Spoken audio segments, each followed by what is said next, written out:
Praise the Lord. Salamat sa Diyos na makitang back to normal ang ating mga katawan. Salamat sa Diyos sa kalakasang kaloob ng Diyos, kay Brother Dante, kay Sister Mirna, kay Mami, at kahit sa akin, salamat din sa Panginoon. Kung tutusin, marami tayong dapat nararamdaman na sa edad na to. Ang Diyos ang nagpapalakas sa atin.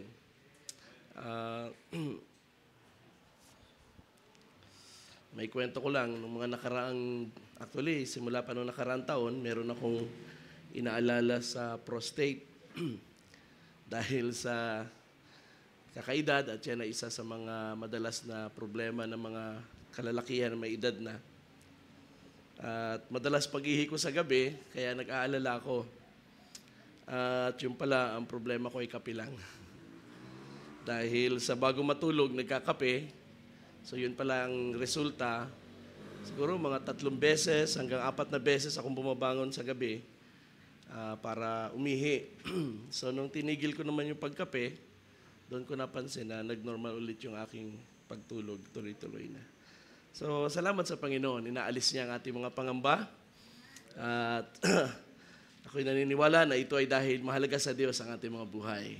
Amen? Nais niya na magamit tayong lubos, nais niya na kumuha ng kapurihan at karangalan sa ating mga buhay. At bagamat itong kahapon ay galing nga kami doon sa lamay ng asawa ng aking pinsan, si Brother Micah. Kinuha ng Panginoon ng napakabilis, kasing edad lang ni Sister Jayon, 1973. So mga 50. Oh. At yun ay pangalawang atake na pala sa kanya. So napuruhan siya. So salamat din sa Diyos na nagpahiram ng buhay. Si Brother Micah yung pinaka-tahimik sa mga brothers namin noon, lalo na sa mga young people pa kami. Tahimik. Pero masipag maglingkod sa Diyos. At yun nga, naging diakono. Pati ang mga anak niya ngayon ay very active sa church. So, hindi man masyadong mahaba ang buhay sa lupa, ang mahalaga, it is time well spent. Amen. Time well spent. Dahil ginamit sa paglilingkod sa Diyos. Amen. So, ganun pa man ay ang mga ganitong sitwasyon ay nagsasabi rin sa atin na ingatan natin ating sarili. Kaya nung Lunes, bago ko nabalitaan yung nangyari kay Brother Micah, ay nag-uusap na kami ni Sister Joy sa kotse. Galing kami ng Liliw na magpapa-check up ako. Sama niyo sa prayer mga kapatid na mag-normal din lahat. Hindi naman normal na normal. Kasi 50 anyos na rin naman tayo. So wala tayong na-expect na malaking bagay. Ang alam ko lang, ang Diyos ay may hawak ng ating buhay at siya ang nag-iingat na palagi. Kung minsan naaabuso natin at napapabayaan, so humingi tayo ng tawad sa Panginoon. So humingi ako ng tawad sa Panginoon kapag nasasobrahan ako ng soft drink, kulang sa exercise, at malakas sa kanin. At sana hindi yun magresulta ng baradong mga ugat. So, salamat sa Diyos sa kanyang biyaya. Alam niyo, nung Sunday, yung isang brother na kasama nila, Brother Ed, si Brother Philip, ay galing din sa karamdaman yun. Meron siyang, actually, nagkaroon din siya ng problema sa gallbladder at I think fatty liver din yata. At under medication pa siya, hindi siya nakakain ng marami dahil fluid lang ang kailangan niya. So, nung Sunday, hindi siya nakakain ng maayos. So, yan ay palatandaan. Sabi ko nga kay Brother Joey kagabi, doon sa Lamay, palatandaan niya na nagkakaedad na tayo. So, ingat-ingat pag may time. Salamat din pala sa accommodations na inyong ginawa nung Sunday. Nakita ko ang kagalakan ng mga brothers and sisters natin. Kahit si Brother Ed ay nagpaabot ng pasasalamat sa accommodations. Okay? At next time, mag-invite ako ng iba pang pastor ay huwag niyong baguhin. Ibigay natin ng parehong warmth ng pag-welcome, lalo na kung marami silang kasama. So, para makilala tayo ng mga na iglesia na very welcoming, na very accommodating. Okay? Sapagkat yan naman ang dapat. Sabi ni Peter, be hospitable. Maging hospitable tayo dahil sabi niya, ang iba nga, hindi nila namalayan, they entertained angels. Anong malay ninyo, kapag nag-accommodate tayo ng mga tao, minsan strangers, di natin kilala, dumating, welcome lang natin. Maliban na lang kung magulo, no? Pero kung nandyan para makinig, para mag-observe, you just welcome them. Baka mamaya ay anghel ng Panginoon yun na dumadalaw sa atin.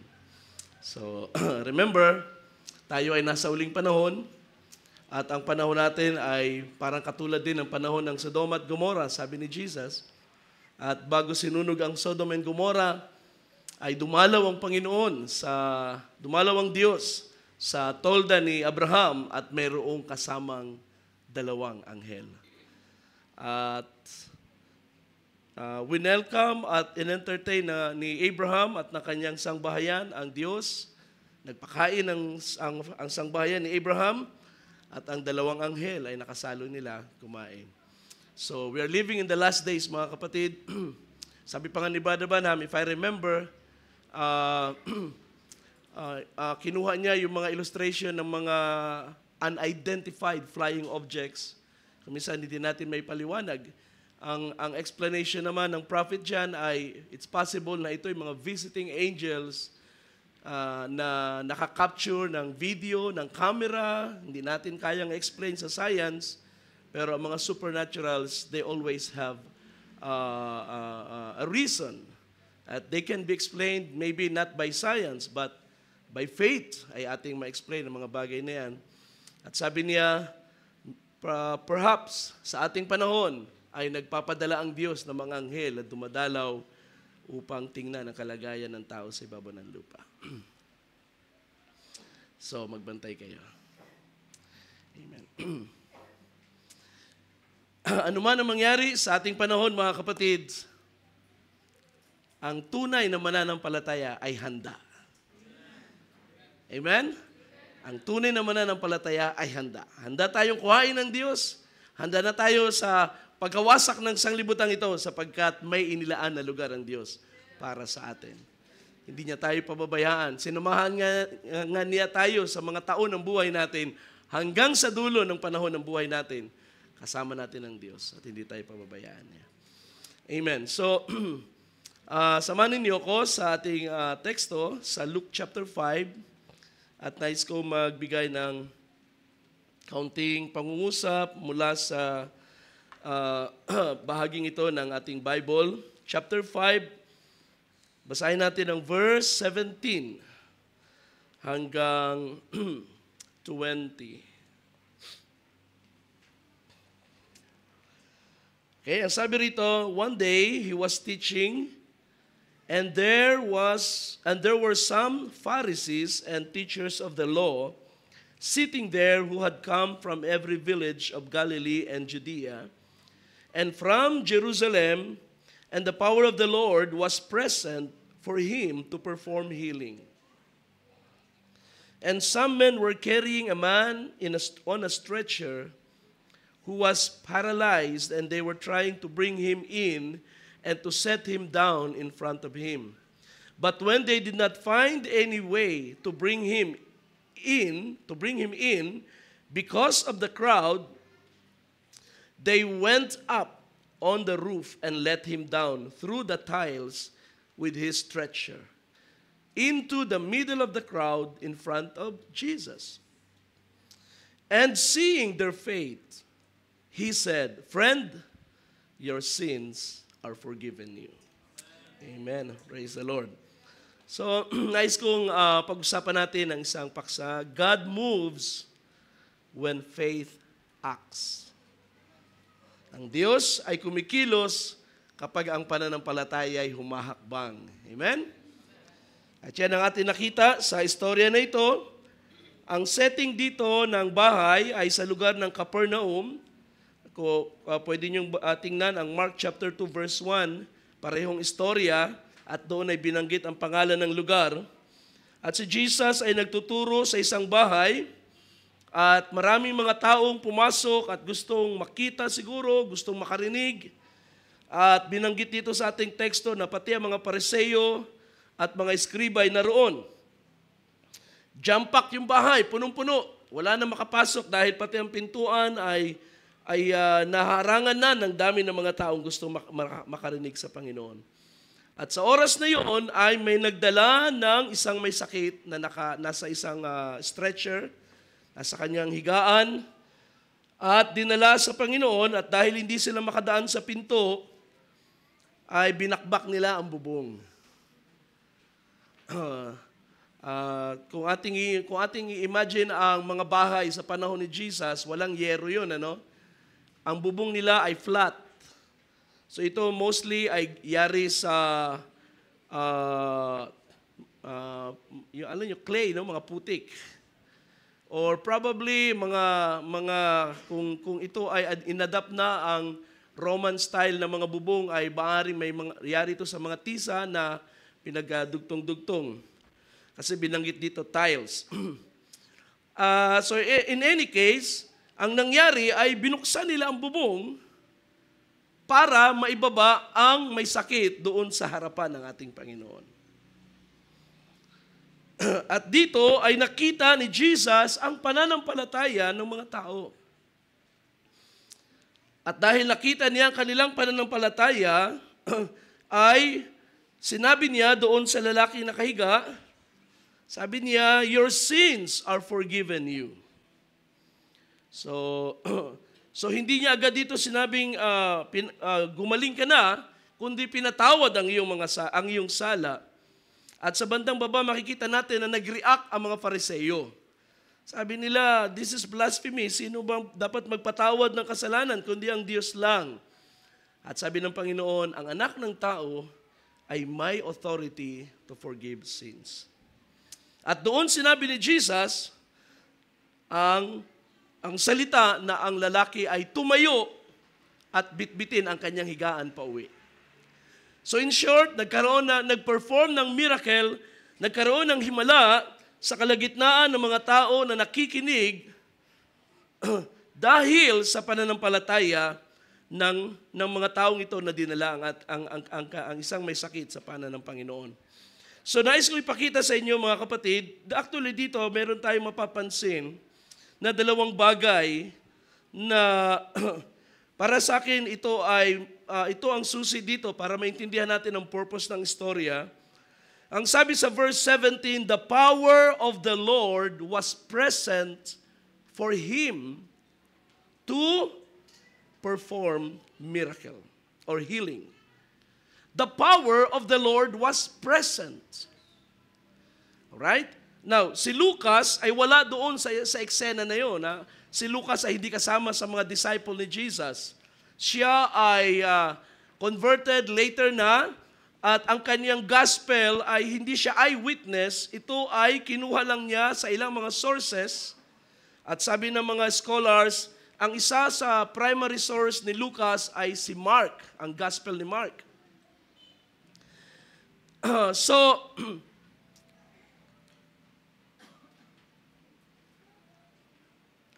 Hindi siya present doon sa nangyari. And yet naisulat niya na ang kapangyarihan ng Panginoon ay naroon para gumawa ng kagalingan, para magpagaling. So dalawang bagay lang ating pwedeng tingnan. Either ito ay binigay sa kanya by divine inspiration, ang ito ay marinig niyang istorya, or yung source niya na nagbigay, nagkwento o nag-account sa kanya ng nangyari during that time, ay na-sense nila ang power ng Diyos. So, it's possible na yung mga yung mga source ni Lucas na nagkwento sa kanya ng istorya ay maaaring sila ay witness, but in any way, in any case, sa istoryang lumitaw, even after many years, nung araw na yun, yung mga nakasaksi ay nakaramdam sila ng kapangyarihan ng Diyos sa kanilang kalagitnaan. Okay? The power of the Lord was present for him to perform healing. That was the first key. Ang pangalawa ay yung sa verse 20 na ang sabi rito, nakita ng Panginoong Jesus ang kanilang pananampalataya. Nakita ng Panginoon, seeing their faith. So bago nagsalita ang Panginoong Jesus, nakita niya ang pananampalataya ng mga tao. Obvious naman siguro para mapansin natin, no? Hindi na kailangan pang sabihin, may pananampalataya ba kayo? Tinuklap na nga nila yung bubong. Ganoon sila proactive na handa silang gumawa ng paraan para madala ang lalaking may karamdaman sa harap ng Panginoong Hesus. Kung hindi sila makadaan sa pinto, naghanap sila ng ibang paraan.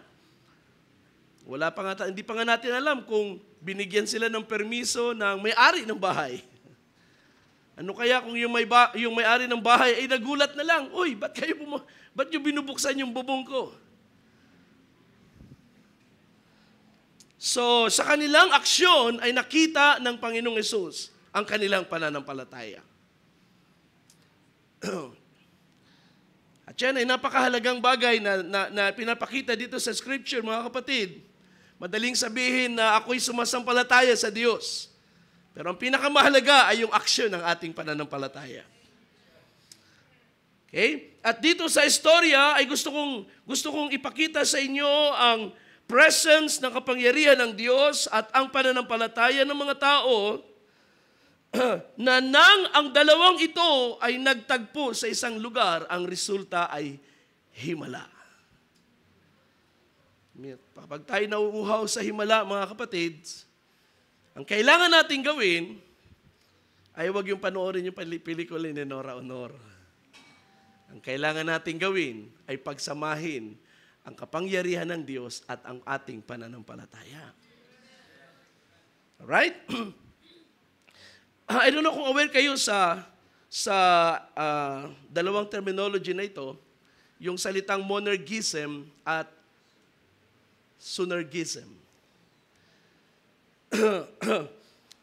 Pag pinag-uusapan ng kaligtasan, pag sinabing monergism, ang ibig sabihin nito ay acting alone, nag-iisang gumagawa. Mono, tsaka yung, ano isa? Ergo, yes. Yung ergo means action, to act. So, gumagawang mag-isa, monergism.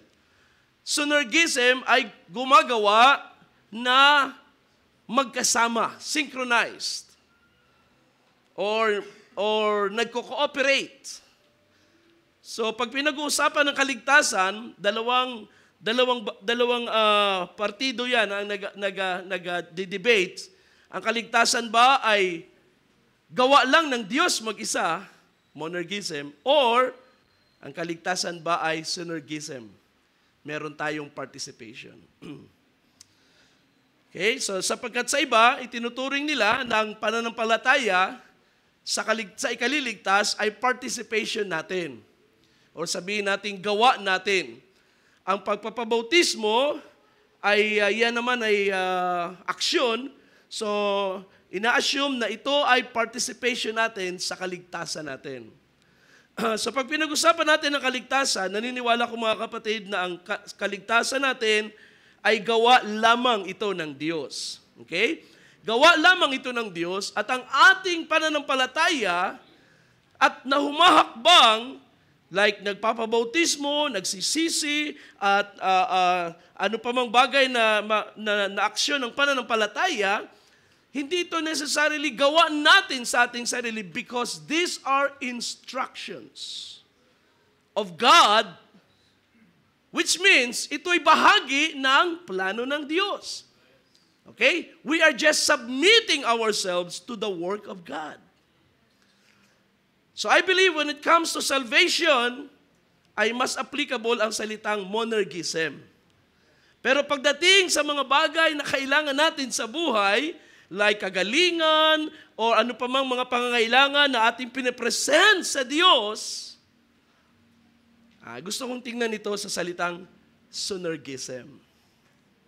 Na kung saan ang pananampalataya natin ay kailangan kumilos at mag-meet doon sa kapangyarihan ng Diyos. Now to be sure, may mga gawa ang Diyos na ginawa niyang mag-isa at walang cooperation ng sinuman. Not even angels. Ang nature, ang kalikasan ay gawa ng Diyos. Ito ay miracle ng Diyos. One of the oldest miracle ng Diyos ay ang langit at lupa na ating nakikita at kinalalagyan. Ginawang mag-isa ng Diyos, kinuha niya ang lahat ng mga material out of nothing. And then God created the heavens and the earth. Pero pagdating sa ating mga pangangailangan, pagdating sa ating mga problema, na ito ay may kinalaman na sa ating buhay sa lupa, resulta ng ating mga failures, human failures in general, or limitations natin as sinners, or as men and women in a fallen body, sa isang maruming katawan, whatever we need from God, God will act according to our faith. Gusto ng Diyos, makita muna ang pananampalataya sa atin. Kaya nga meron tayong teksto sa Hebrews 11. Anong sabi doon sa verse 6? Without faith, it is impossible to please God. Faith is the only thing that can please God. Okay? Now, may mga bagay na mapapansin natin, like sa ibang talata, sabi ng Biblia, the Lord had compassion. Naawa ang Panginoon sa mga tao na nakikita niya sa kanilang karamdaman o sa kanilang kalagayan, o sabihin natin yung nagutom, na sumama sa Kanya, ginabi, gutom sila at naawa ang Panginoon. Sabi niya, hindi ko sila pauwiin na gutom. So nag-perform ang Panginoon ng miracle. But for most of our needs, kapag tayo lumapit sa Panginoon, we must come by faith. Kailangan nating lumapit na may dalang pananampalataya. Kung walang pananampalataya, kahit anong tawag natin sa Panginoon, walang makikinig. Walang magre-respond. Without faith, it is impossible to please Him. Anumang bagay na ating gawin labas sa pananampalataya ay hindi magbibigay kaluguran sa ating Panginoon. So dito natin makikita ngayon ang kahalagahan ng pananampalataya, ang kapangyarihan ng Diyos na present sa panahon na ito sa ating istorya, sa ating teksto, at ang pananampalataya ng mga tao ay nagtagpo at ito'y nagresulta ng himala. Kumilos ang pananampalataya, humakbang ang pananampalataya, at nang humakbang ang pananampalataya, kumilos ang Diyos. Huwag nating isipin na ang pananampalataya ay nagpapakilos sa Diyos na para bang napipilitan o napupuwersa ang Diyos. We cannot force God to do His work. Okay? Tandaan natin yan. Minsan, nagpipray tayo ng isang bagay na gustong-gusto natin, at kapag nakikita natin na medyo labas ito sa kanyang kalooban, dinadaan natin sa ayuno. Dinadaan natin sa mga panata. Dinadaan natin sa kung ano-anong mga bagay na para bang kapag ginawa natin ito, mapipilitan ang Diyos na ibigay ang ating kahilingan. We cannot force God. Hindi natin kayang pilitin ng Diyos, no? Hindi natin kayang puwersahin ng Diyos na gumawa ng isang bagay. Balikan ninyo si Naaman. Si Naaman ay inupahan ng hari ng Moab ba yun? Si Balak, no? Inupahan niya si Balaam para i-curse ang Israel. At sabi niya, tanungin ko ang Panginoon. At sabi ng Diyos sa kanya, huwag kang sumama. At kinabukasan, sabi niya sa mga sugo ng hari, umuwi na kayo. Sinagot na ako ng Panginoon at hindi ko raw pwedeng isumpa ang pinagpala niya. So, hindi ko pwedeng sumpain ang Israel. Umalis at bumalik ang mga servants, ang mga sugo, may dalang mas malaking mga regalo. Nagtanong ulit ngayon si Naaman, Panginoon, papayag ka ba? And then, biglang ang sagot ng Diyos ay, sige, sumama ka sa mga tao na yan. Subalit, ang sasabihin mo ay kung ano lang ang ilalagay ko sa iyong bibig. Yun lang ang sasalitain mo. So, para bang nabago ni Naaman ang desisyon ng Diyos.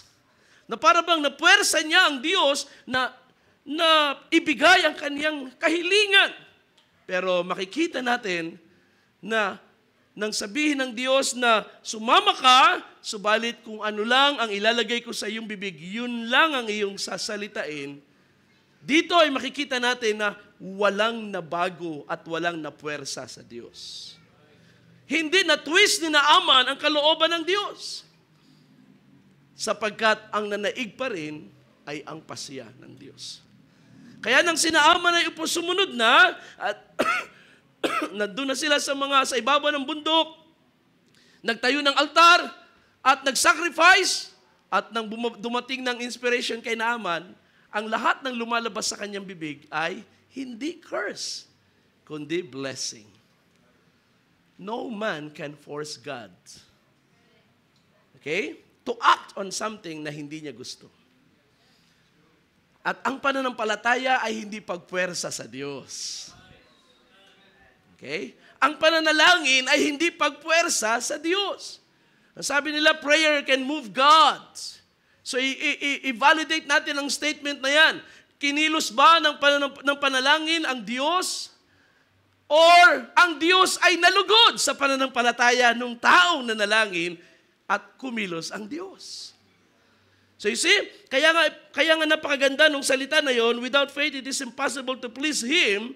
Dahil dito natin makikita, when God moves or acts, no? Kapag ang Diyos ay kumilos, ito ay kumikilos siya ayon sa kaniyang kagustuhan. Hindi sa kagustuhan natin. First of the miracles ni Jesus, John chapter 2, nag-attend sila ng wedding feast. Naubos ang alak. At anong sabi ni Mary? Anak, wala na silang alak. At simple lang ang sagot ng Panginoon, babae, ang aking oras ay hindi pa dumating. So hindi napilit ni Mary si Jesus na mag-perform ng miracles. Ang tubig ay ginawa ni Jesus na alak, hindi dahil ginusto yun ng tao, kundi ginusto ng Diyos. Kundi oras ng Panginoon para gawin ang bagay na gusto niyang gawin.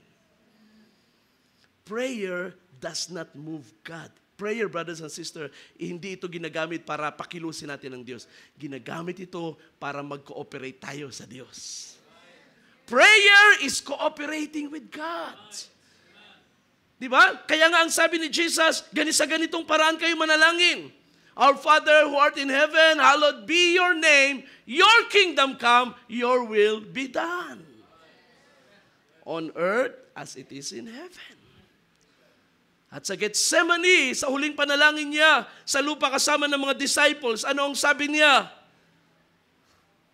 Not my will, but your will be done. Prayer is cooperating with God.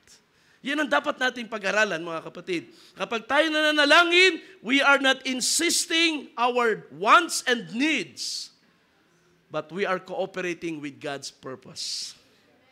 Panginoon, gusto kong unahin ang iyong kaharian. Ito ang aking mga pangangailangan. Kung ang aking mga hinihingi ay hindi pasok sa iyong kalooban, hindi ko na ito i-insist, Panginoon. Pero kung ito pasok sa iyong kalooban, mangyayari ang iyong kalooban at hindi ang akin. Right? Amen. So, balik tayo sa ating pinag-uusapan. Ang pananampalataya at ang pagkapangyarihan ng Diyos ay nagtagpo at nagresulta ito ng himala, kagalingan para sa lalaki na may pananampalataya at na-witness ng mga tao ang isang malaking himala sa kanilang kalagitnaan. Probably ang lalaking ito na paralyzed ay simulang bata pa siguro or matagal na ang kanyang karamdaman. So it was a great miracle. Mababasa niyo yan sa bandang baba ng Luke chapter 5. They have seen great things, sabi nila sa araw na yon. Gusto ko ibahagi lang sa inyo, mga kapatid, kung paanong ang kapangyarihan ng Diyos at ang pananampalataya ng tao ay nagtatagpo upang magresulta ito ng gawa ng Diyos sa ating buhay. Lagi kong sinasabi sa inyo na kapag ang Diyos ay gumawa, hindi ang Diyos gagawa ng isang bagay na kayang gawin ng tao.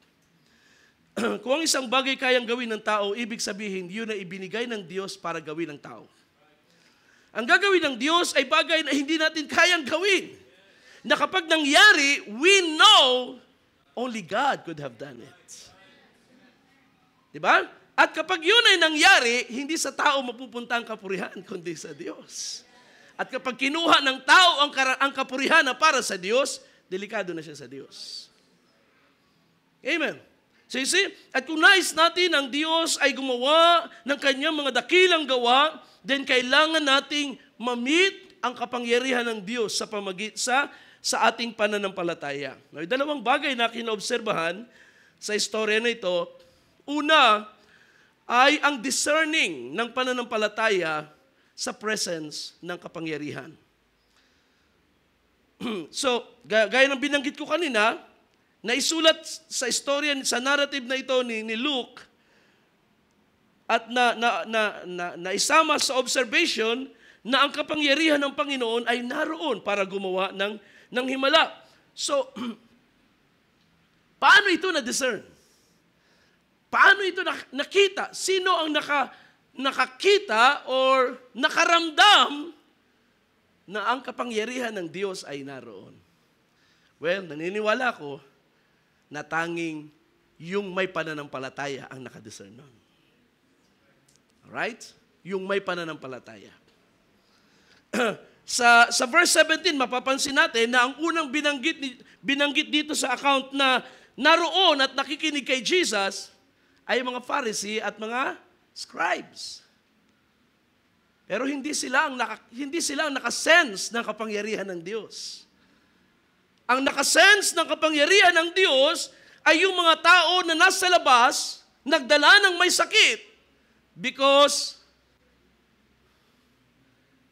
they have sensed the power of God. Ano ang kaibahan ng mga Fariseo na nandun sa loob at ng mga tao na nasa labas na nagpilit makapasok? Naniniwala ko na ang kaibahan nila ay pananampalataya. Yung mga Fariseo na nasa loob, maybe nakikinig sila and they are digesting His teachings intellectually. Kinikritik nila o ina-analyze nila ang mga sinasabi ni Jesus. Samantalang yung mga nasa labas, simple lang. Lahat ng mga salita ng Panginoon ay tinatanggap nila, sumisibol ang pananampalataya. You see? Hanggang sa ang pananampalataya ay lumakas to a point na sila ay nagdala ng may sakit at dinala sa loob. So first thing, mga kapatid, faith must discern the presence of the power. Kailangan ang pananampalataya para ma-sense natin na ang kapangyarihan ng Diyos ay present. So, I am very interested dito sa statement na ito, mga kapatid. Because Hindi sa lahat ng panahon ay binanggit ito.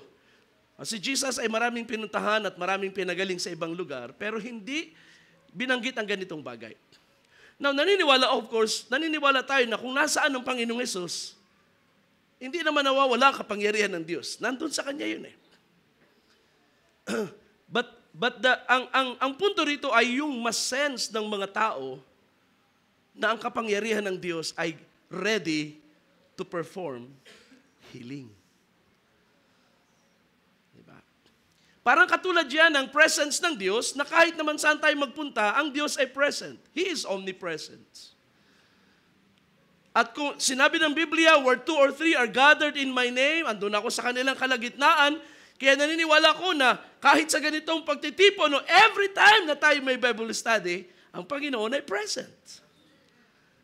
Not only in the form of this word, kundi mismong ang kanyang Holy Spirit, present ang ating Panginoon in the form of the Spirit. Pero there are times na sa ganoong parehong setting, ang kapangyarihan ng Diyos ay nararamdaman na gustong gumawa. At sino nakakaramdam nito? Nakakasense nito? Naniniwala ko, yung may pananampalataya. At hindi lang yung may pananampalataya, yung may pangangailangan sa Diyos at may pananampalataya. Obviously, hindi lahat ay paralytic sa oras na yon, hindi lahat ay may sakit.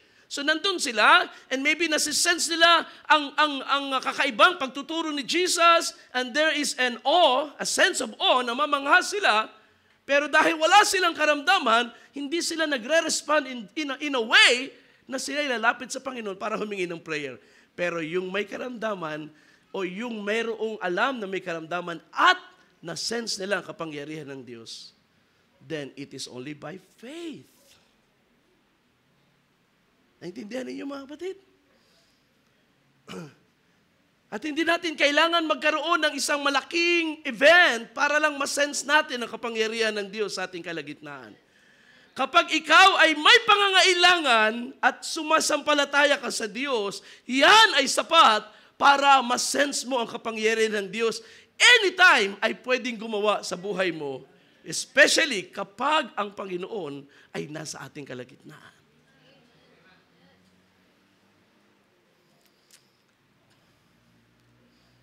Mapapansin nyo ang mga tao na mayroong pananampalataya at nasense nila ang kapangyarihan ng Panginoon ay gagawa sa oras na yun. Hindi sila naghihintay na tawagin. Hindi sila naghihintay ng opportunity. They make a way. Diba?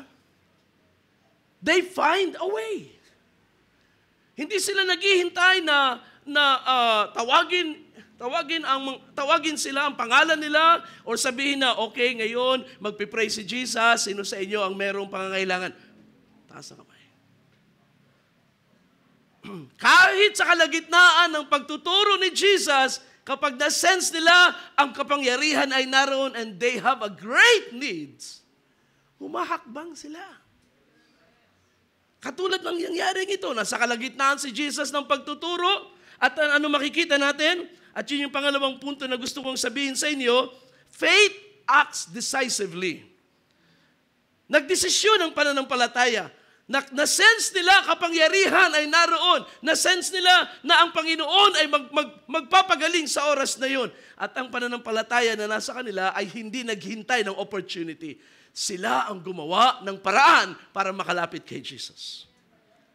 At nung hindi sila makadaan sa pintuan, binakbak nila ang bubong para maibaba ang may sakit sa harapan ng ating Panginoon. Yan ang aksyon ng pananampalataya. Kaya makikita natin na ang tunay na pananampalataya at yung mga nagsasabing may faith pero kulang sa aksyon ay malaki talaga ang kaibahan. People say, I believe God. Pero kapag sila ay nasa isang sitwasyon, mas inuuna nila ang tao kaysa lumapit sa Diyos. Amen. Mas una nilang tinitingnan sabi natin, ang pera as solusyon sa kanilang pangangailangan kaysa sa kapangyarihan ng Diyos ay maranasan nila sa oras na yun.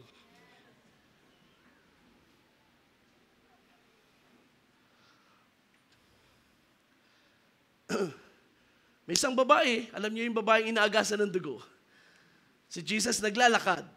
Saan siya papunta? Papunta siya sa bahay ng isang lalaki na nag-request na, sabi sa kanya, nagpadala ng servant, Master, Panginoon, sabi ng aking master, may sakit ang kanyang anak at gusto niyang pumunta ka sa bahay para patungan ng kamay at sumasampalataya siyang gagaling.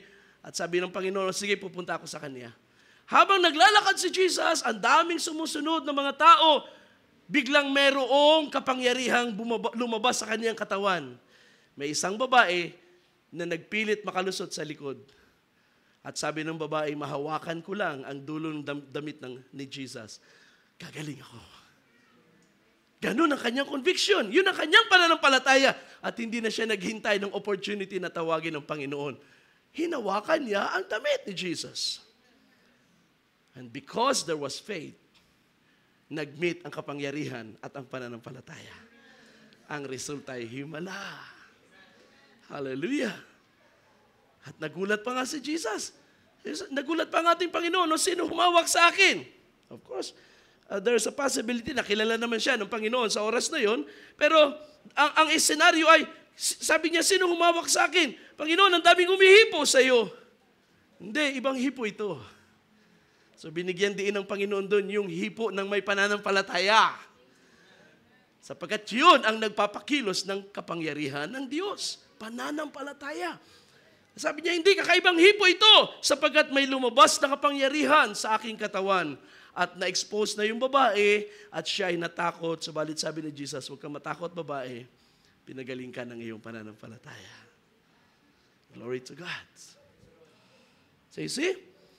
So tandaan natin ito. Dito sa ating pinag-uusapan, faith discerns the presence of the power of God. Naniniwala akong lubos na tanging pananampalataya lang sa ating puso ang magsasabi, naniniwala ko sa oras na ito, may gagawin ng Diyos sa aking buhay. At kapag yan ay na-sense mo, wag kang sabi nating magpapapigil. Gawin mo ang dapat mong gawin. Kapag na-sense mo na ang Diyos ay may gagawin sa buhay mo sa oras na yan, gawin mo, humakbang ang pananampalataya. Ano kung anong situation? Maybe sa kalagitnaan ng pangangaral, sa kalagitnaan ng fellowship, huwag kayong maghintay na tawagin pa kayo sa prayer line o tawagin pa kayo na mag-altar call. Just go, pumunta lang kayo. Hayaan ninyo ang faith, ang kumilos, ang humakbang kapag na-discern ninyo ang kapangyarihan ng Diyos ay nariyan at meron siyang gagawin sa buhay mo. Humakbang ka sa pananampalataya. Yun ang nais ng Panginoon. Sapagkat naniniwala ko na ang paggawa ng Diyos ay hindi nakakonfine sa program ng tao. Kaya nga, maganda na mayroong program ang gawain, ganitong oras ng simula, ganitong oras ng tapos, pero hindi natin dapat piliting mag-fix tayo sa ganong oras. Kailangan mayroong leeway tayo sa pagkilos ng Espiritu ng Diyos. Because when God moves, He moves by His own. Hindi natin pipigilin ang Holy Spirit. Hindi natin kukontrolin ang pagkilos ng Espiritu ng Diyos. So you see, faith discerns the presence of the power of God. Romans 10 verse 17, faith comes by hearing and hearing by the word of Christ or the word of God. Well, ang Romans 10:17 ay ikinukunik ko dito ngayon dahil sa makikita natin nga na may mga tao na nakikinig kay Jesus pero hindi lahat ay nag-respond. Hindi lahat ay nakasense sa kapangyarihan. Ang iba ay naroon para i-digest intellectually ang mga salita ni Jesus. Kung tama ba o hindi, kung ayon ba sa aral ng sa tradisyon ng mga magulang o hindi. So nandun sila para i-critic ang mga turo ni Jesus. Pero ang iba ay naroon at nagre-respond by faith. Ang kanilang mga puso ay bukas at tinatanggap nila ang mga salita at ito'y nagresulta ng pananampalataya sa kanilang puso. That's the reason hindi lahat na nakarinig kay Jesus ay naging believer. In fact, yung ibang sumunod na, tumalikod pa. Diba? So, faith comes by hearing. Ang salita ditong word, hearing by the word, ay hindi logos, kundi rema. Ang Greek word ay rema. At ang rema ay ang spoken word.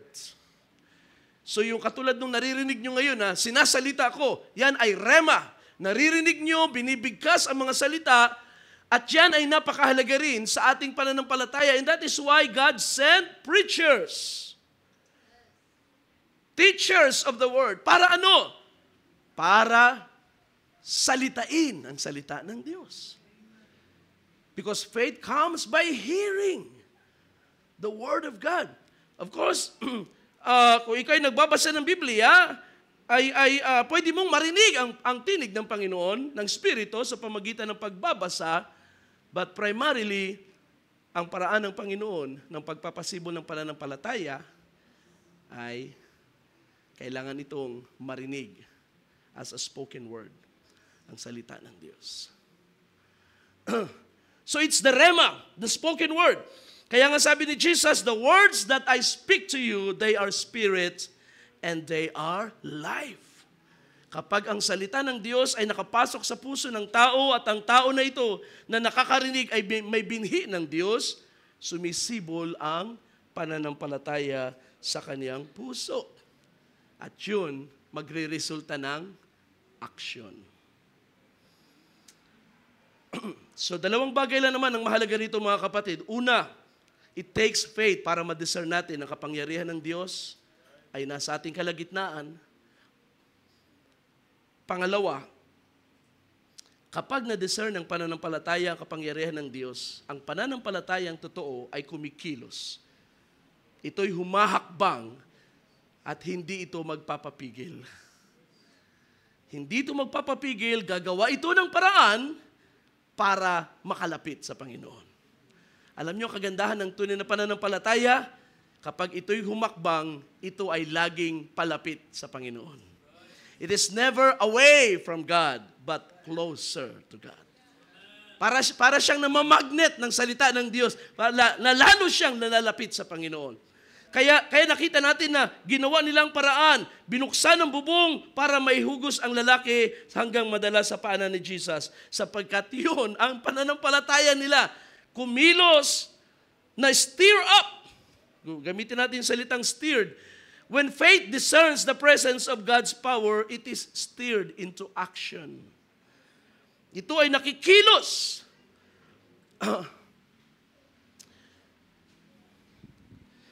Binabanggit natin ito mga kapatid para ma-differentiate natin ang pananampalataya na parang intellectual process ng ating mind na naniniwala tayo kasi naiintindihan natin. Kaya nating intindihin, kaya nating i-analyze, kaya nating kaya nating abutin yung idea, and so we believe. Pero ang tunay na pananampalataya, it always leads into action. Lagi itong action. Kaya nga ang Hebrews 11, makikita ninyo, doon sa Heroes of Faith na tinatawag natin, simula pa lang kay Abel, makikita niyo ang pananampalataya yung umaksyon. Pagkatapos sabihin ni Paul na faith is the substance of things hoped for, the evidence of things not seen, for by it, the elders obtained a good testimony. And then, sinimulan niyang isa-isahin. By faith, Abel offered. By faith, Enoch walked with God. By faith, Noah built the ark. By faith, Abraham obeyed. So you see, faith always leads into action. Hindi ito nagdadala sa atin para mag-meditate. Marami mga tao nagsasabi, naniniwala ko sa mga aral na ito. Pupunta ako sa bundok para pag bulay-bulay ako. No, alam niyo noong una mga lumang mga panahon pa, no? I think mga dark ages, early years ng dark ages. Nauso ang tinatawag na ang tawag doon, Brother Vincent. Asan na si Brother Vincent? Dumating ba si Brother Vincent? MC kasi yan nalate tuloy si Brother Vincent. Nauso yung tinatawag na, yung mga monks, I don't know kung tama yung term ko, asceticism.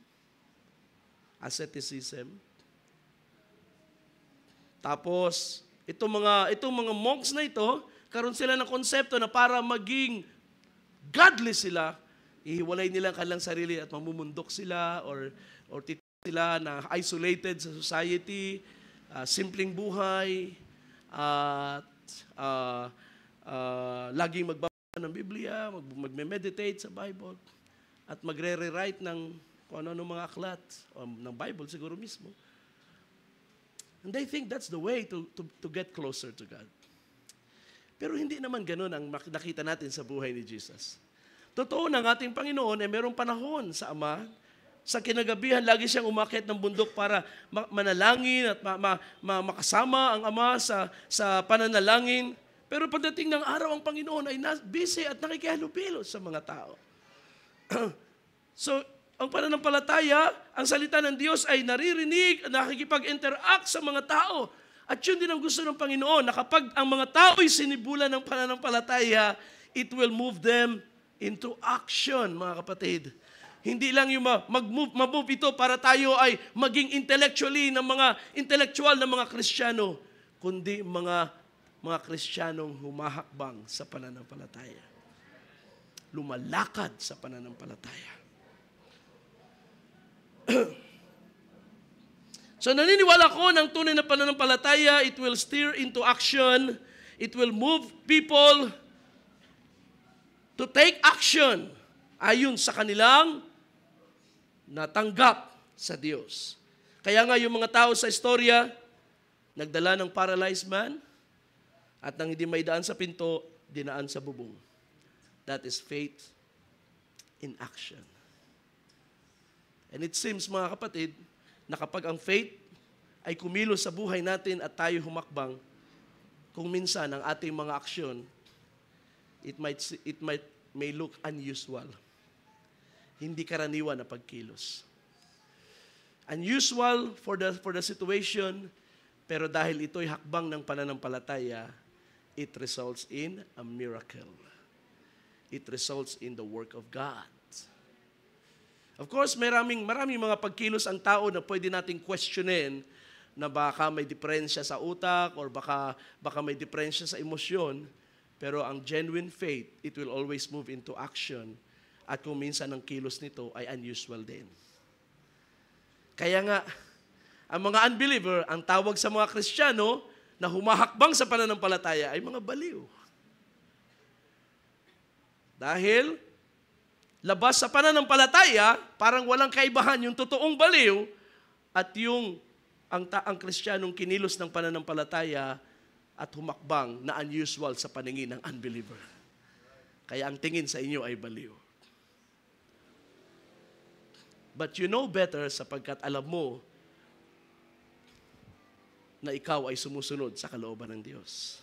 Ikaw ay nagre-respond sa pagkilos ng Diyos by faith. Ayun nga lang, magpalda tayo palagi, mga sisters, di ba? Pagdating sa mga lugar ng mga unbeliever, ano na ang tawag sa atin? Kung hindi lang tawaging baliw, ay kung ano-ano ng mga pangit na mga salita.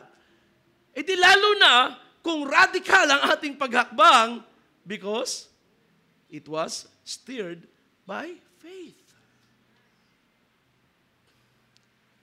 At sa ganung kaso, wag niyong masyadong intindihin ang sinasabi ng mga tao. Ang mahalaga ay ang sinasabi ng Diyos.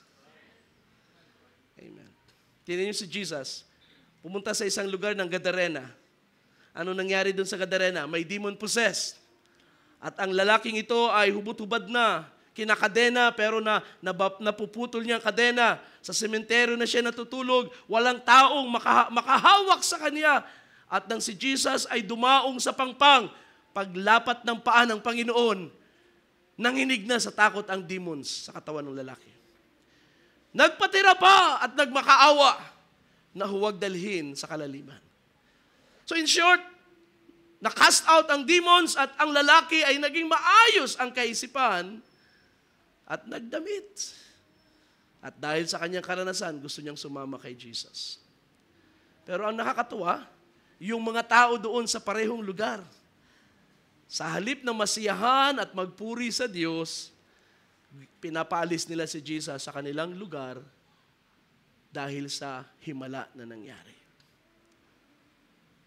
See?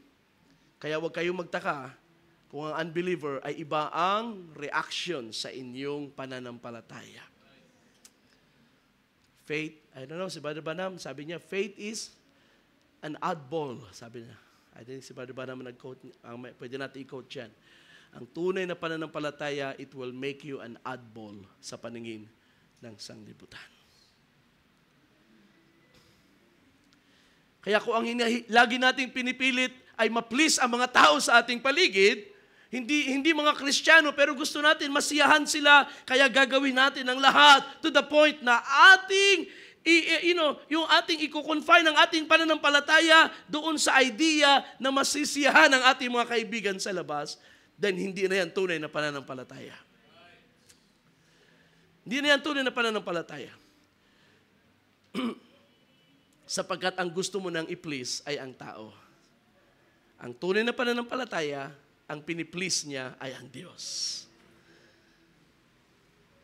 Sapagkat ang Diyos ang makakatugon sa kanyang pangangailangan. Lahat tayo may mga pangangailangan sa buhay, iba-ibang bagay. And of course, alam natin ang Diyos ang nakakatugon sa atin sa bagay na yan. So, puntahan natin si Jesus. Ano ang response ni Jesus? Well, of course, ang sabi ng binasa natin kanina sa verse 20, seeing their faith, He said, "Friend, your sins are forgiven." Humakbang ang pananampalataya ng mga tao, nakita ito ni Jesus, at ano ang natural response ng Panginoon? Ibigay ang desire ng tao, ang hinihingi ng tao. Gaya ng sabi ko kanina, hindi nila pinuwersa ang Panginoon, nalugod ang Panginoon, ibinibigay ang desire natin sa pamagitan ng pananampalataya. So faith does not force God to action. Nang sabihin ni Jesus na, "Friend, your sins are forgiven you," hindi dahil napilitan siya, kundi dahil nalugod siya sa pananampalataya ng mga tao. Nakita niya ang faith nila, and that kind of faith deserves a response from God. Pwede bang sabihin gamitin ng salitang deserve sa bagay na yan? Wala ko magamit na ibang word, but I believe it's close. Ang ganitong pananampalataya ay tinutugon ng Diyos. Di ba? Tinutugon ng Panginoon. Nakita niya ang pananampalataya ay humakbang. Hindi intellectual. At hindi nagpapigil sa mga sirkumstansya. Ang isa pang magandang terminology dito o description ay persistent faith. Katulad nung Syrophoenician woman na humihingi ng tulong sa Panginoon sa kanyang anak na may sakit. Nung siya ay sabihan ng Panginoon na ang tinapay ay sa mga anak muna ibinibigay bago sa aso. At ang sagot ng babae, "Panginoon, kahit ang aso man naghihintay ng mumo sa silong ng lamesa." At namangha ang Panginoon. Sabi niya, "Babae, walang ganyang pananampalataya kung nakita sa Israel. Kaya sa oras na ito, mangyari ang iyong kahilingan." Sa oras na yun, gumaling ang kanyang anak. Right there. You see? Because of persistent faith. Kaya naniniwala ko na ang mga tunay na mananampalataya, masikap. Hindi madaling mag-give up pagdating sa paglilingkod sa Diyos. Hindi madaling sumuko, hindi madaling ma-discourage. Naku, baka hindi na ako makadalo sa fellowship dahil nawalan ako ng trabaho. Naku, baka hindi na ako makatulong sa ganito kasi nagigipit ako. No, ang tunay na mananampalataya ay hindi tumitingin agad sa problema. Laging nakatingin sa solusyon ng Diyos. Laging nakatingin sa pangako ng Diyos. You see, kaya nga naniniwala tayo sa perseverance of the saints. Hindi tayo nagtuturo na i-earn natin ang kaligtasan dahil masikap tayo, kundi dahil tayo ay mayroon ng pananampalataya na may assurance ng kaligtasan, kaya hindi tayo nag-give up sa mga problema ng buhay. Hindi tayo nag-give up sa mga discouragement na dumarating sa ating harapan. Faith persists. Faith perseveres. So you see, God moves because He is pleased. Yan ang kailangan nating tingnan. Kapag kumilos ang Diyos, it is because nalugod siya na gawin ang bagay na yan para sa atin. And when God is pleased, ito yung isang bagay pa na obserbahan ko dito sa ating teksto, God is able to do more than faith is asking. When God is pleased, kapag ang Diyos ay nalugod, kaya ng Diyos gumawa ng higit sa hinihingi ng iyong pananampalataya. Pansinin niyo ang salita ng Panginoon, your sins are forgiven you. Pwede nating sabihin na ang lalaking ito ay nagpunta ron hindi para patawarin ang kanyang kasalanan, kundi para pagalingin sa kanyang karamdaman.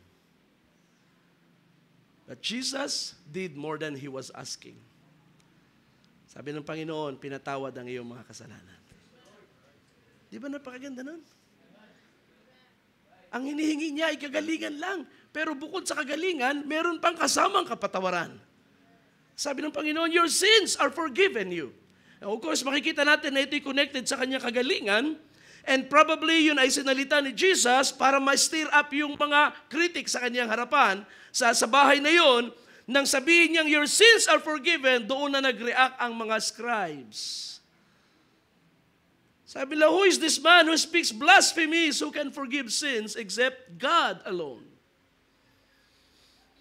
Sabi ng Panginoon, nakita niya ang kanilang iniisip. Sabi niya, bakit kayo nag-iisip ng ganyan? Alin ba ang mas madali? Sabihin na pinatawad ang iyong mga kasalanan? O sabihin sa lalaking ito na tumayo ka, bitbitin mo ang iyong higaan? Alin ba ang mas nakakagulat na makita ninyo? Pero sabi ni Jesus, para malaman ninyo na ang anak ng tao ay may kapamahalaan magpatawad ng mga kasalanan, binalikan niya ulit yung lalaki. Pagkatapos niyang sabihin, your sins are forgiven, sabi niya sa lalaki, bumangon ka, bitbitin mo ang iyong higaan at umuwi ka. Oh my. Sa oras na yon, dalawang malaking bagay ang nangyari doon sa lalaki. At ang pinakamalaki ay yung pinatawad ng kanyang mga sala. Yung bonus, yun pa ang pinakamalaki. Amen. You see? Humihingi lang siya ng kagalingan. Ibinigay ng Panginoon ang kapatawaran sa kanyang mga kasalanan. Ang naniniwala ko na ito ang nais ng Panginoon mangyari sa lalaki na yon, at ang lalaki na yon ay naroon humakbang sa kanyang pananampalataya. Hindi niya kayang ilakad ang kanyang paa, pero nakahakbang pa rin siya sa pananampalataya. So when God is pleased, He is able to do more than we can ask. Tandaan natin yan. Ang Diyos ay hindi limitado sa kaya nating sabihin. Amen? Unang halimbawa, labas dito sa istorya, si Solomon, nung siya ay nagsimulang maging hari. Imagine, ang conversation ay nangyari sa panaginip. God spoke to Solomon in a dream. At sa panaginip na yon ay kinausap siya ng Panginoon. Sabi ng Panginoon, Solomon, ano ang gusto mong hilingin? At ibibigay ko sa iyo. At doon sa panaginip, ang hiningi ni Solomon, sabi ng 1 Kings 3, Panginoon, bigyan mo ko ng wisdom, wise and understanding heart. Para bang sinabi ni Solomon na napakalaki ng iyong bayan, hindi ko alam kung paanong i-administer ito, parang hindi ko kaya, humihingi ako ng karunungan sa iyo, Panginoon. And God was pleased. At sabi ng Panginoon, sapagkat hindi mo hiningi ang iyong kaaway, hindi ka humingi ng kayamanan, hindi ka humingi ng anumang bagay, kundi wisdom and understanding. Narito, ang iyong hinihingi ay binigay ko sa iyo. At yung mga bagay na hindi mo hinihingi, ibinigay ko na rin sa iyo. Oh my. Binigay ko sa iyo ang iyong mga kaaway. Pag ikaw magiging pinakapantas, matalinong tao sa iyong panahon, walang magiging katulad mo. Ang mga kaaway mo ibibigay ko sa iyo, at etc. Sapagkat nalugod ako sa iyong kahilingan. Sa panaginip yun nangyari, mga kapatid. Paggising ni Solomon, sabi ng Bible, it was a dream. And yet, it happened. Pwede pala tayong kausapin ng Panginoon sa panaginip, ano? Kapag ang puso mo ay maayos sa Panginoon, God can speak to your heart sa panaginip. At maririnig mo ang Panginoon nangungusap sa iyo. At paggising mo, alam mong yun ay panaginip, pero alam mo rin sa puso mo na totoo yun. Ang mga salita ng Diyos ay totoo. So you see, binigay ng Diyos kay Solomon ang higit sa kaniyang hiningi. Pagpapatunay ng ating Diyos ay hindi nalilimitahan sa listahan natin. Ang listahan natin ay limitado.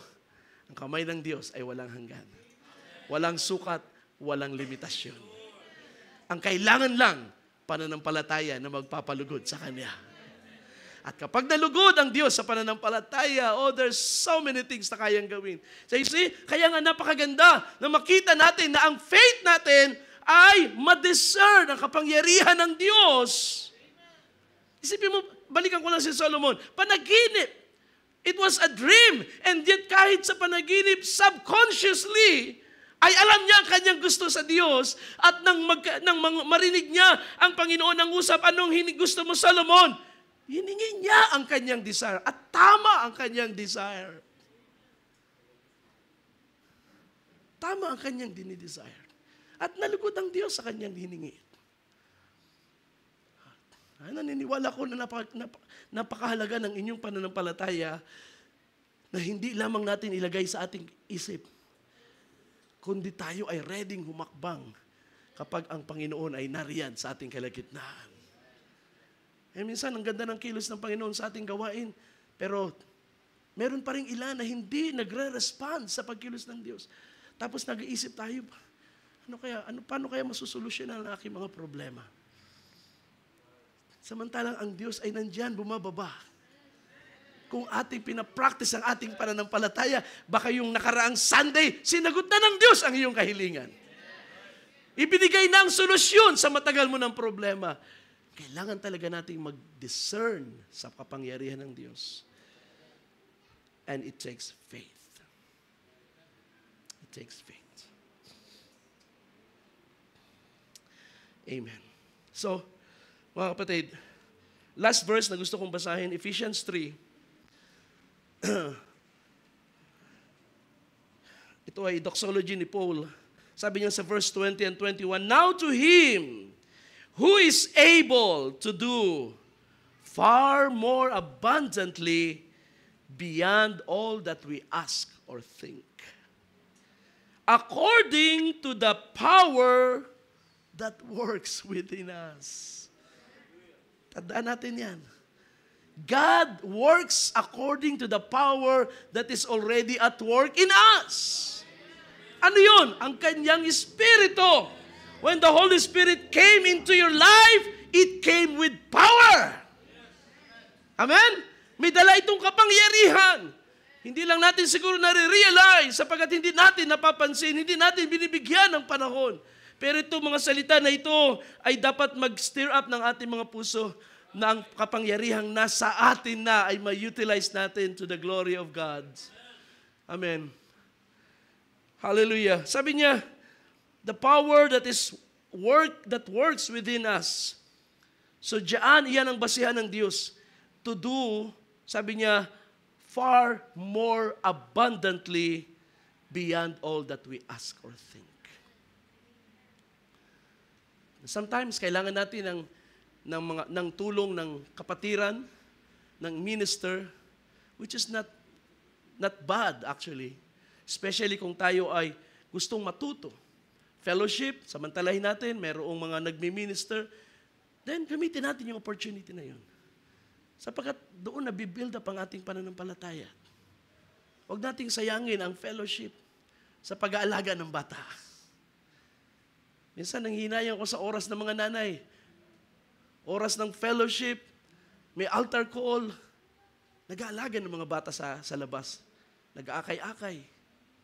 No, we are wasting the opportunity ng pagkilos ng Diyos. And I believe this, mga kapatid, hindi natin, naniniwala ko na may lugar ang mga men of God na mayroong gift for healing, para mag-minister ng healing.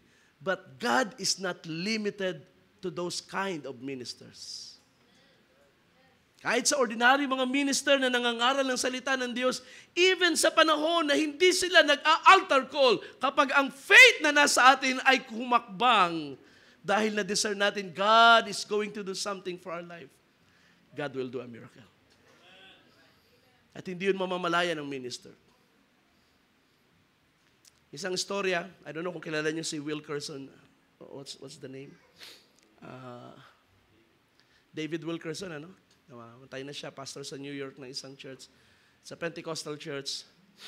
At siya ay, nung unang mga early years na ministry niya, ay gusto niyang maggayahin yung mga healing ministries. Pero ibang direksyon na binigay ng Panginoon sa kanya. Nag-start siya ng church sa New York. At ang una niya mga convert ay mga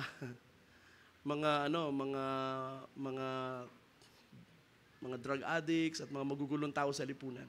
Yun ang mga unang converts niya sa kanyang church. Then umupa siya ng isang church building, not a church building actually. Umupa lang siya ng isang building sa gitna ng parang red district yung lugar na yun. Pero doon siya nag-start ng ministry at yun ay pinalaki ng Panginoon. At, ang gusto ko ikwento sa inyo ay yung napunta sila ng, I think, South America at siya ay nag-minister sa malaking crowd ng Word of God, nagturo siya. Wala siyang planong mag-perform ng miracles, pero nung oras na yun ay sabi niya, kung kayo sumasampalataya sa Panginoon, nag-altar call siya. Sabi niya sa mga tao na nasa harapan, tumingin kayo sa akin. At ang mga tao ay tumingin sa kanya at nagmi-minister siya. At ang mga tao ay kataas sa mga kamay. Pero mayroong isa na hindi tumingala. At sabi niya sa mga interpreter, sabihin mo sa taong yan, tumingin siya sa akin.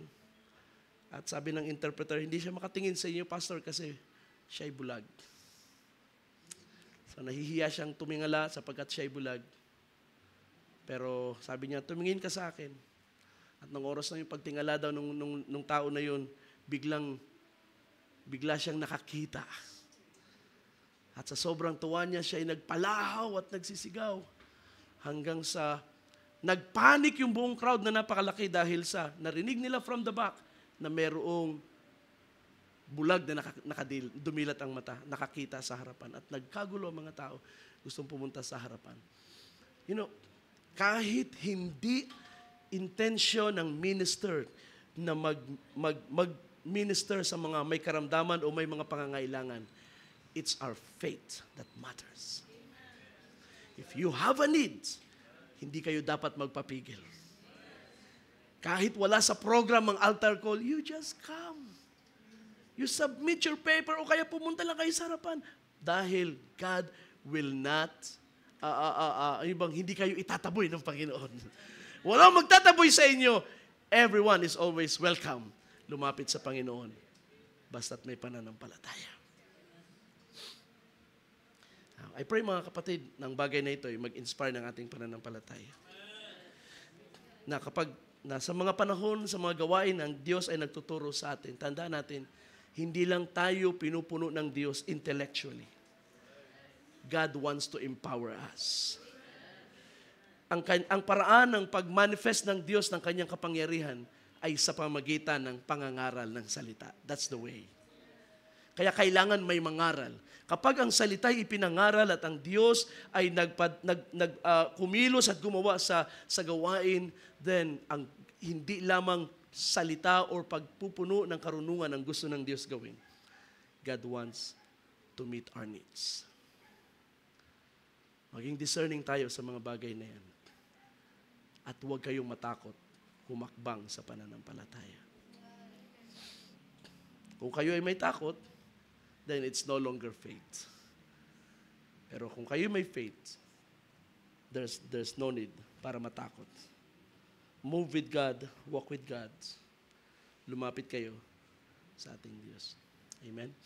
So I pray na ang bagay na ito ay magpatibay pa ng ating pananampalataya. God bless you all. Palakpakan natin ang Panginoon. Let us all stand. Praise the Lord. Hallelujah. Thank you, Lord God.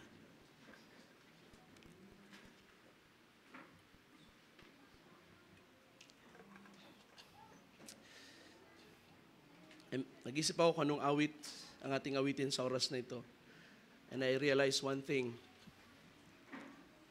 At gusto kong kuhain ang atensyon ng mga MC at song leaders natin. Kulang tayo sa awit na nag-stir up ng faith to believe ng Diyos ay gagawa. Marami tayong awit ng pagsamba, papuri, pagpapasalamat. Kulang tayo sa mga awit na nag-uudyok sa faith na kumapit sa mga pangako ng Panginoon. So, awitin na lang natin ang isang simpleng awit. He is here. Hallelujah.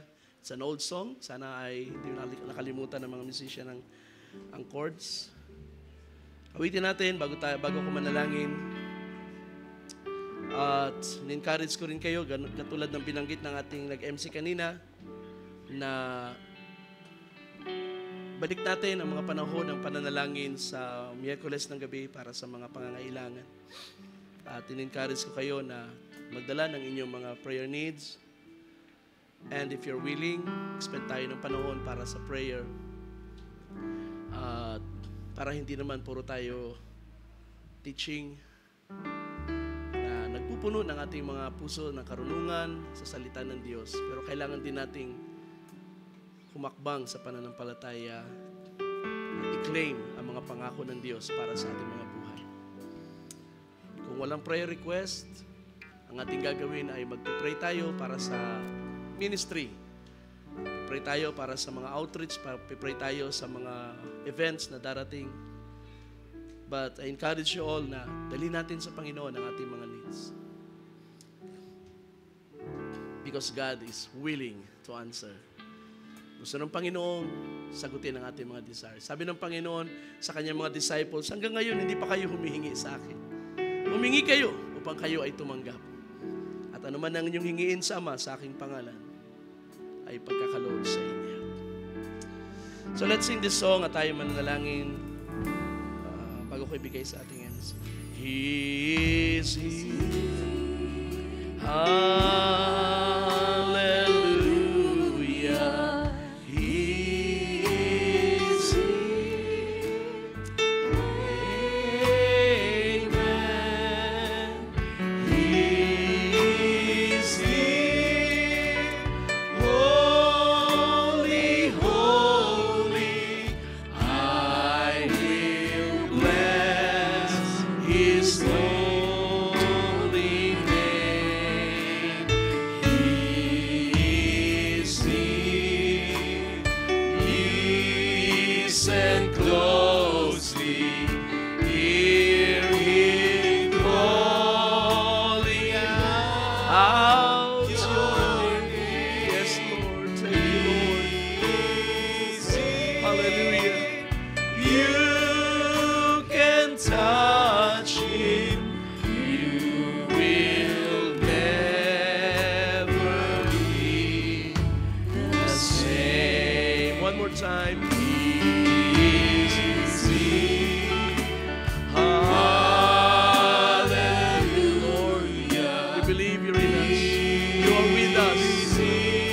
are among us, Lord. We want to feel you. We want to experience your power. We want to experience your glory, Lord. Holy, holy, I will bless His holy name.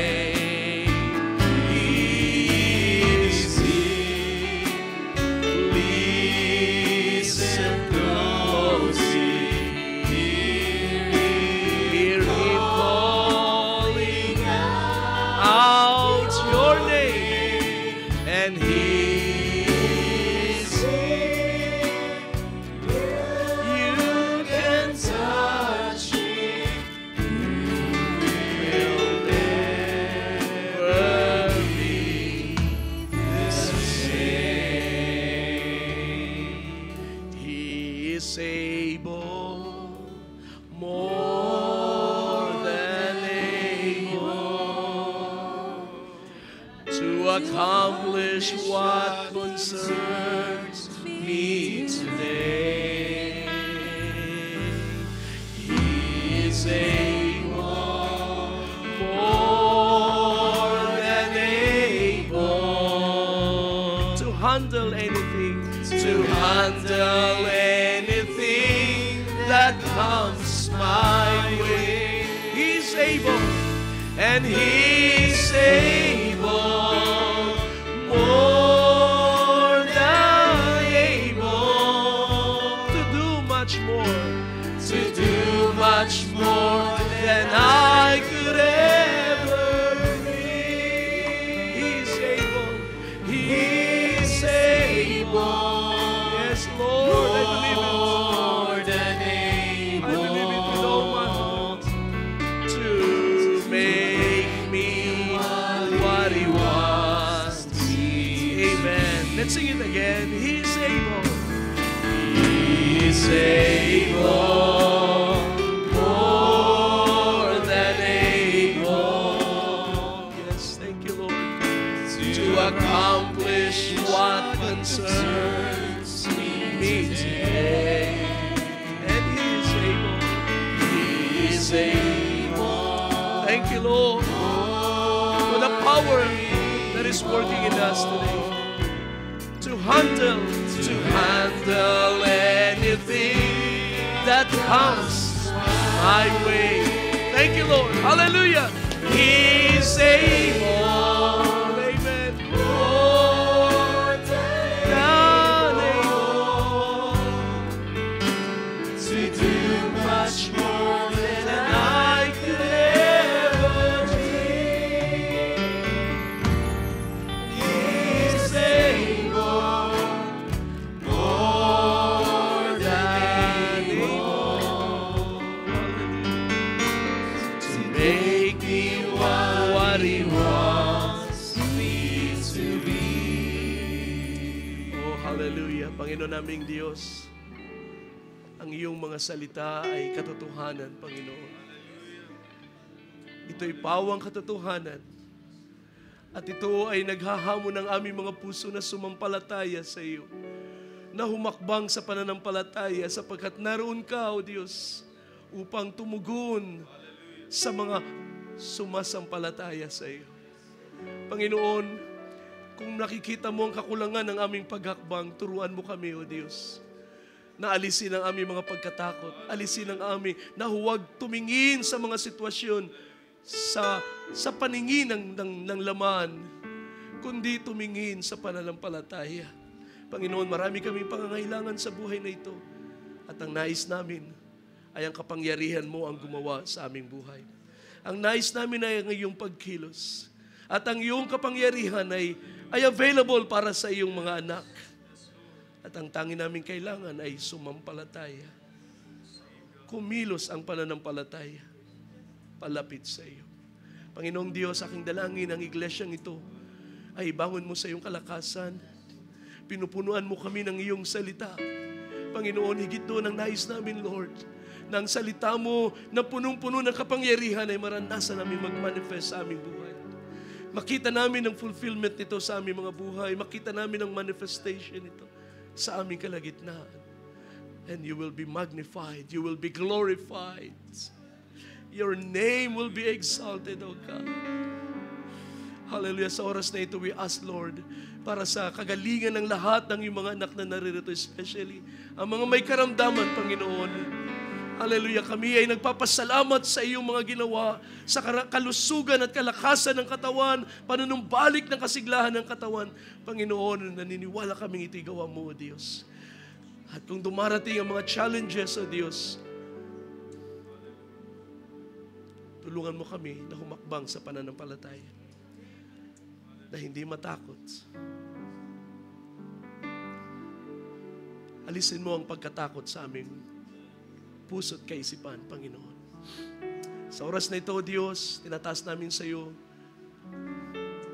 ang mga gawain sa iba't ibang dako, especially, Lord, ang outreach sa Bicol. May mga suliraning hinaharap ang aming mga kamanggagawa doon. Abutin mo sila, Panginoon. Kailangan nila ang iyong paggawa sa kanilang buhay. Kailangan nila ang ningas sa kanilang pananampalataya, Lord. Kailangan nila ng steering, Panginoon. And I pray, Lord, ay kay gumawa, O Diyos. Sila'y sa iyo, Panginoon. Sila'y bahagi sa mga taong iyong tinubos. At kung paano namin natatanggap ang kagalakan, Lord, sa aming mga gawain sa dako na ito, gayon din ang iyong gawin sa kanila, Panginoon. Palakasin mo mga manggagawa, hindi lang sa pangangatawan, kundi lalo na sa pagkataong loob, upang makayanan nilang harapin ang mga hamon sa ministry. At ito'y magawa nila at magtagumpay sila sa pamagitan lang ng pananampalataya. Panginoon, tinataas namin sa iyo, Lord, ang mga fellowship na darating, hindi man kami makapag-participate, subalit ikaw ay nangako na iyong sasamahan ng iyong mga anak. Hindi namin mapaunlakan ng fellowship sa Masbate ngayong weekend, Lord, but I pray, Lord, na ikaw ay gumawa sa kanila sa fellowship na ito, Panginoon.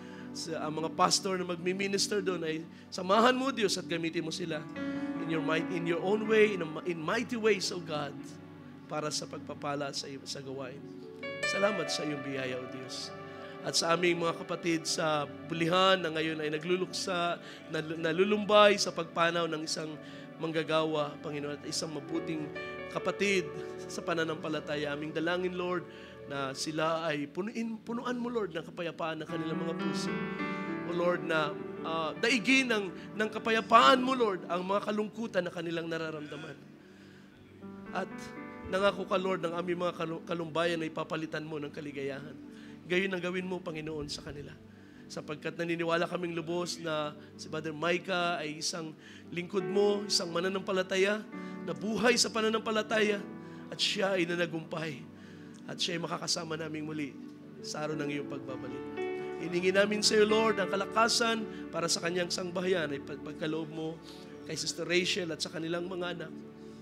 Makapagpatuloy, Lord, sa paglilingkod at higit na maging maninga sa mga buhay, O Diyos, sa panibagong panahon na kanilang haharapin. Salamat, Panginoon, at sa iglesyang ito, anuman ang mga suliranin na inaharap ng iyong mga anak, kami ay patuloy na tumatawag sa iyo, O Diyos, at tinaangkin, O Lord, ang mga pagpapala na iyong inilaan ay matatanggap namin, sapagkat ang lahat ng ito ay aming dalangin sa pangalan lamang ng Panginoong Kristo Jesus.